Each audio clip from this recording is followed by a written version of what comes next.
Wewe ni muungwana, wewe ni msikivu.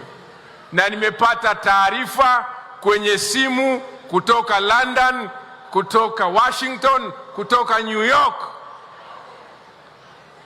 Na orodha ni ndefu, naambiwa yale yale ya Nshomile. Lazima Mkwara kwanza mshangilie mama amekubali kushiriki kwenye tamasha la Buhaya. Shangilieni, makofi makubwa. Tunakushukuru sana na kupongeza, na karibu sana. Tunaenda kujipanga vizuri. Wangapi mko tayari kujipanga kushiriki kwenye tamasha hilo?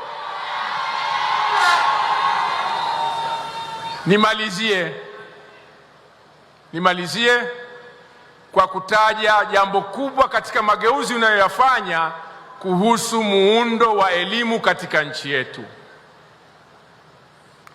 Mitaala imebadilika na muundo umebadilika.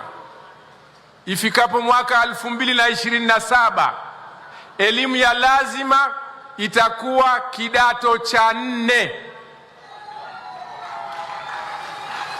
Hilo ni badiliko kubwa sana. Shule ya msingi miaka 6, sekondari miaka 10.